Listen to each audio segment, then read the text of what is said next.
Selamat pagi, hari ini saya akan mempresentasikan tentang orkestra yang saya buat. Pengertian orkestra. Orkestra adalah kelompok musisi yang memainkan alat musik bersama. Mereka biasanya memainkan musik klasik. Orkes yang besar kadang-kadang disebut sebagai orkes simfoni atau orkes filharmoni. Orkes simfoni memiliki sekitar 100 pemain, sementara orkes yang kecil hanya memiliki 30 atau 40 pemain. Jumlah pemain musik bergantung pada musik yang mereka mainkan dan besarnya tempat mereka bermain.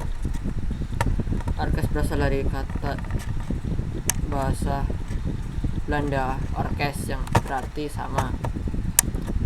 Ada juga kata orkes yang berasal dari bahasa Yunani orkestra yang berarti area antara tempat duduk penonton dan panggung. Ada juga bahasa Yunani modern yaitu orkestra, merujuk ke tempat-tempat duduk di depan panggung atau yang lebih sering disebut dengan prima villa atau platea. Namun istilah ini lebih tepat disebut dengan panggung atau aula konser. Ciri-ciri orkestra.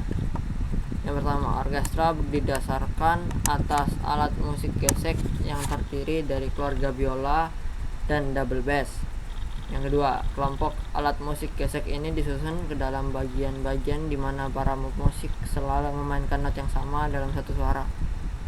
Yang ketiga, alat musik tiup, kayu, tip logam, dan perkusi tampil dalam jumlah yang berbeda sesuai dengan periode dan lagu-lagu yang ditampilkan. Yang keempat, orkestra sesuai dengan waktu, tempat, dan daftar lagu yang dimainkan selalu memperlihatkan standar instrumentasi yang luas. Yang kelima, biasanya orkestra yang telah berdiri terorganisasi dengan anggota-anggota yang mapan, mengadakan latihan dan pentas yang rutin, mempunyai organisasi dan dana.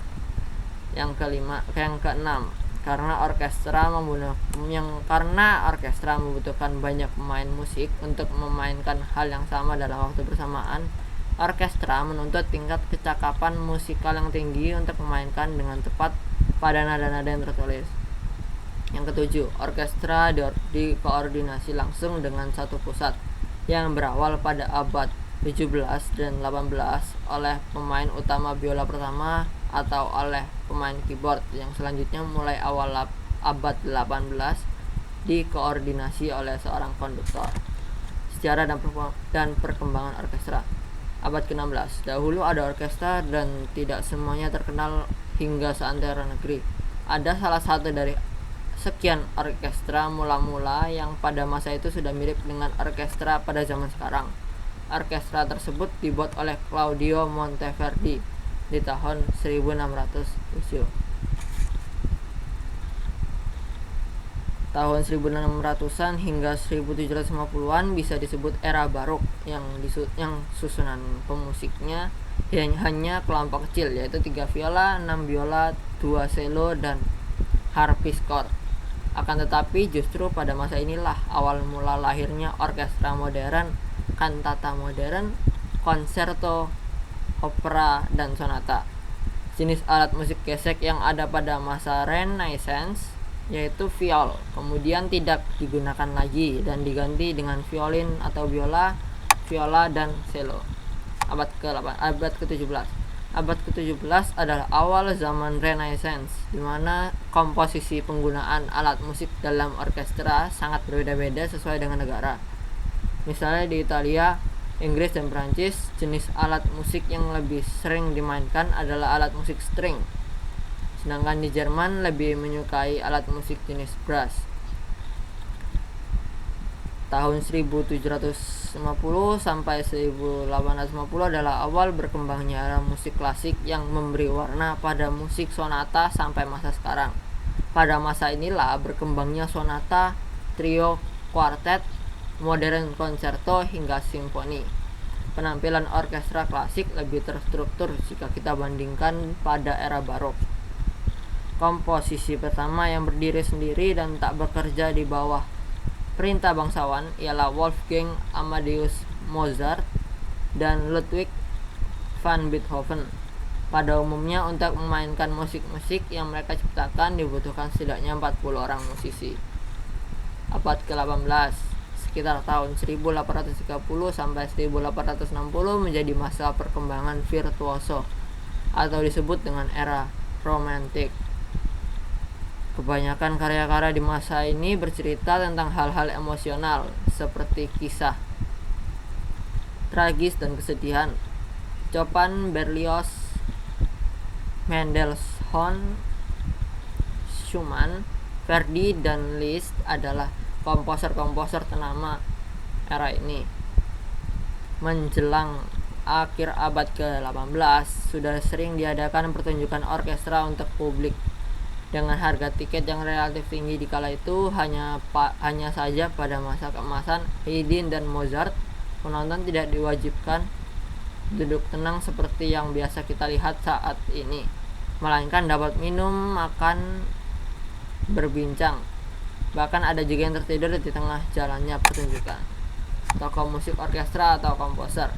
Untuk barat ada Franz Joseph Haydn, Franz Liszt, Franz Schubert, Wolfgang Amadeus Mozart, Giuseppe Verdi, Gustav Mahler, Johann Sebastian Bach, Johannes Brahms.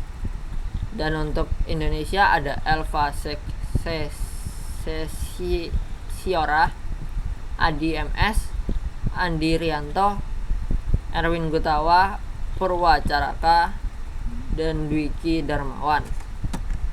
Jenis orkestra ada 6: simfoni orkestra, chamber orkestra, string orkestra, theater orkestra, philharmonic orkestra, dan cosmopolitan orkestra.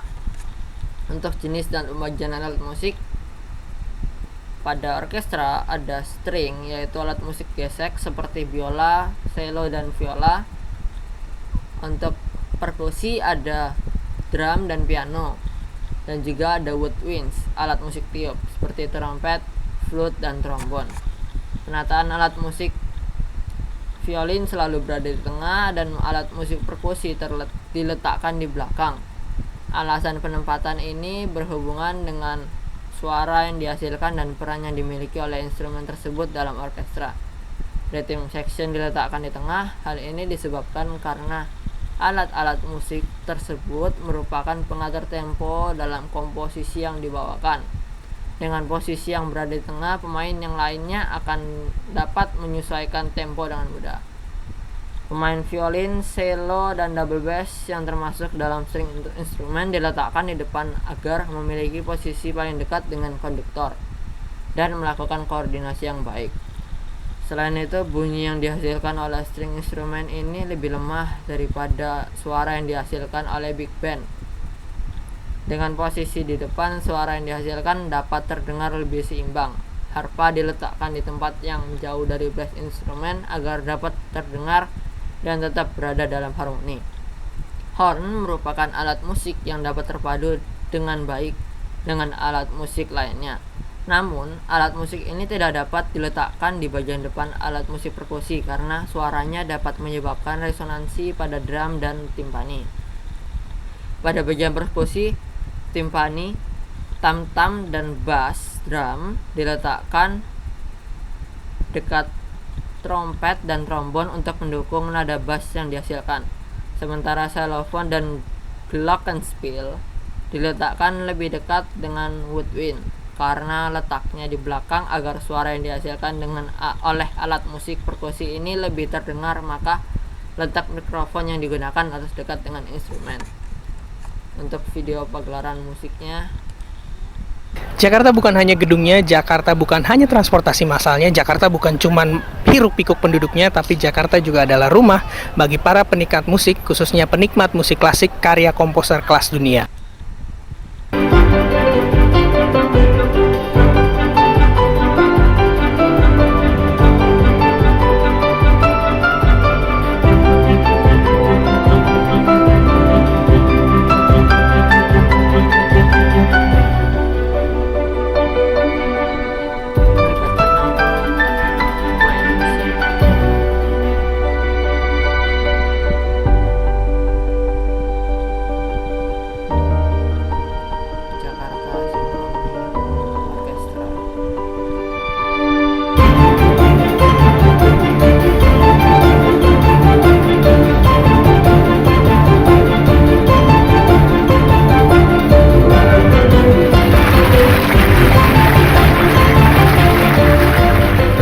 Iya, sebenarnya yang surprise untuk saya nih, ini 13.000 orang stay nonton classical numbers gitu. Untuk saya luar biasa gitu.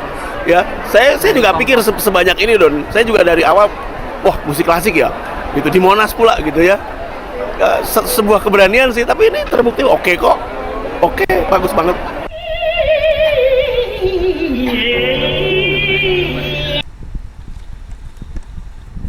Oke, terima kasih.